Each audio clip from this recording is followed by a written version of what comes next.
So what's happening as of right now when it comes to Hedera? I'll talk about the price later, but there's actually something I want to mention, and that is how, allegedly, when it comes to the spot Hedera ETF, it approached 1.5% of the HBAR supply. So keep in mind, again, the amount of HBAR held through the ETF is now approaching 1.5% of the total supply of HBAR.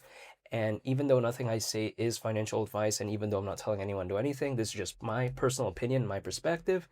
But I think this, if anything, indicates the kind of somewhat growing belief when it comes to Hedera. Because granted, HBAR hasn't been doing the best, no. But seeing that right there, I think it's pretty impressive. Keep in mind as well, this is actually according to BSC News, but besides that, and it did indicate how on May 12th, actually, the net inflows was around $127,000, which again, it doesn't seem too impressive at first glance, but we have to consider HBAR, the sentiment hasn't been the best as of late. And also on top of that, when it comes to Canary's HBAR spot ETF, it hasn't been considered to be doing the best as well. And we're still seeing this. So imagine what could happen maybe if, let's say, the market conditions were to pick up. Wow, this is something that I'm very curious about because when it comes to the Bitcoin and Ethereum ETFs, they have clearly done a lot for Bitcoin and Ethereum, respectively speaking. Created a little bit more stability, created a little bit more kind of this institutional belief. And I think overall it's a net positive. Is Bitcoin and Ethereum doing the best as of right now? No, but it clearly did help in my opinion. So I think this right here, maybe in the future, it could maybe play a similar role when it comes to Hedera.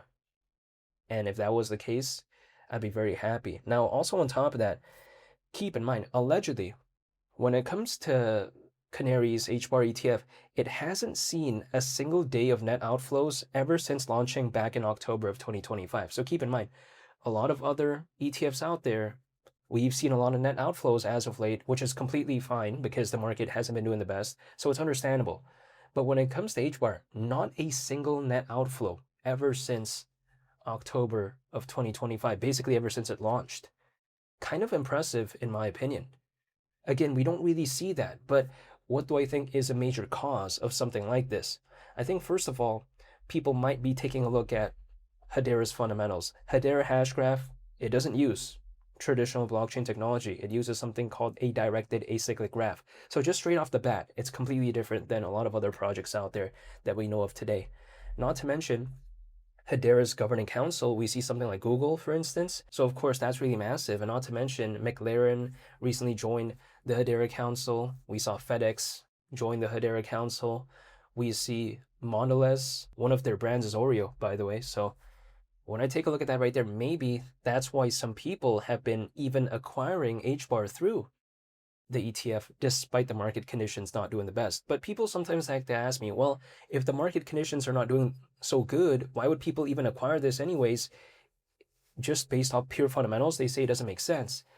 Well, let's take this into consideration, even though I'm not telling anyone to do anything. Is Warren Buffett dollar cost averaging into stocks when it's high or when it's low? Now, personally, based off history, he usually does it when it's pretty low. So from just a dollar cost averaging standpoint of view, I view it no different here. It's like, for instance, if I want a dollar cost average, I'm not trying to do it at the top. Could I know when the top is? No. But when I see something, basically in the case of HBAR, which is now at around 2024 levels in terms of market cap, especially when compared to May of 2024, again, we're seeing those levels in 2026. Do I know when the bottom is? No. But if I haven't seen these ranges when it comes to these levels ever since 2024, basically, personally for dollar cost averaging, I don't find it to be a bad thing because I do not want to chase after something has already done something. That's not my style. I want to do it when it's hypothetically kind of at more so of a historically somewhat noted low range, right? Now, could things go lower? Maybe. But I can't control that, which is why I dollar cost average only once a month. That's it. That way I never try to find out what's going to happen next. All I do is I just try to keep it consistent and treat it like a marathon. It's not a sprint for me. When I believe in a project, I treat it more so kind of as a long-term thing. Keep in mind, when it comes to HBAR, if it were to just return to where it once was in January of 2025, we're talking about a movement that is not so, I think, disappointing personally for me because we're over 3 times lower than that as of right now. So over 3 times, which may sound kind of boring at first glance, totally aware of that. But one thing I do know for sure, though, is that Bitcoin is not 3 times lower than where it once was in January of last year. That's just my mindset. Granted, Bitcoin has had a slight pullback as of late. It's below 80 grand as of right now, slightly. But it doesn't necessarily concern me because from what I've seen historically speaking is that sometimes market downturns, they sometimes don't last forever. But we'll wait and see. Also, some people like to ask me, why even care about a project like this if it's largely going to also be affected through Bitcoin and also the broader change in market sentiment? They like to ask me that. They say, oh, why not just care about Bitcoin instead? Sometimes they ask me that question. Now, my response is this, even though I'm only speaking on my behalf, I'm not telling anyone to do anything. But the reason why I believe in something like this instead of, some of the more larger projects out there is because if, let's say, again, Bitcoin just went back to its all-time high, it's not 2 times lower than that, right? In which case, it just feels a little bit boring to me. But again, that's just my personal thought process. Now, on the flip side, though, HBAR to me doesn't represent something that I find so scary like a microcap where, sure, maybe they can make a very dynamic movement, but I just don't want to believe in that. But also on the flip side, it's not like so small, right? But not so massive either. Where some of these massive projects, if they recover, it's a little bit boring, but some of these microcaps, sure, the recovery could maybe be fantastic, but it's a little bit scary. So I want to find something that is kind of that balance for me. So if the market were to recover, the movement to me doesn't feel boring, but it doesn't, kind of scare me like a microcap either. So that's why I believe in something personally, like in the case of this project. Also, other projects too. I don't hold just one project, by the way, but I'm just saying that's a major reason why I just don't want to believe in some of the more bigger projects out there. Instead, I kind of opt for the more mid-tier or kind of somewhat big, but not too big when it comes to the size of the project. In which case, if the market recovers, at least they do something, maybe. In which case, I won't find boring, but I also don't have to believe in a microcap either. So I kind of want to find a balance in between. And that is just personally why I believe in something like this, even despite a project like this, of course, greatly relying on Bitcoin and the broader market sentiment to change. Even despite that, that's a major reason why I still believe in something like this, even though that is just personally what I'm doing. This is all purely voluntary, by the way. I don't have to believe in this, but this is just what I wanted to believe in. Now, not to mention, when it comes to Hedera Hashgraph, again, it uses a directed acyclic graph, doesn't use traditional blockchain technology.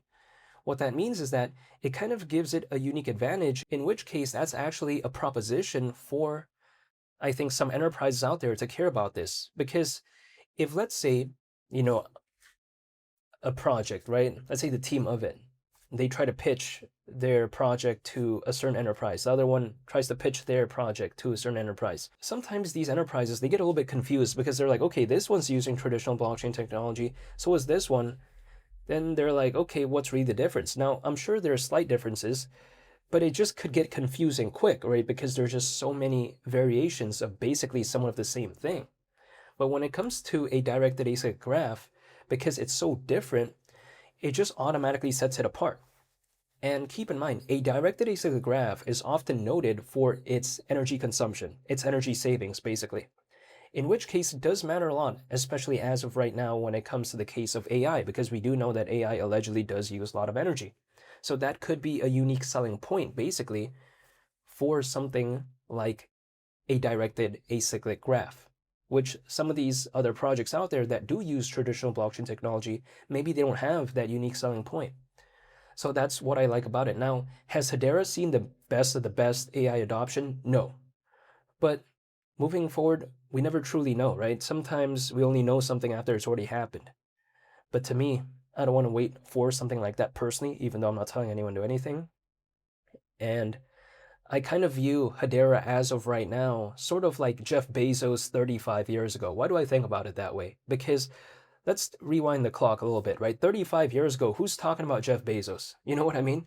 People usually don't really care about something until it already has happened. So when it comes to HBAR, yes, it's being ignored. Yes, as of right now, a lot of people don't really care about it to kind of the broader market sentiment, right?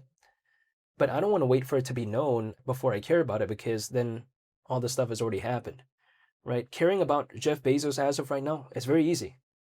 Take a look at what he did. He founded Amazon. But imagine caring about him 35 years ago, right? It's a completely different story. So I kind of view HBAR as of kind of like that as of right now and just the whole space overall in general. But you know what? I'll never be able to know when the market could maybe pick up. But one thing I do know is that I'm going to wait. That's it. But I want to wait with the projects that I like fundamentally and the ones that I feel like are kind of oversold. So I just don't want to leave as of right now. But again, this is just my personal opinion.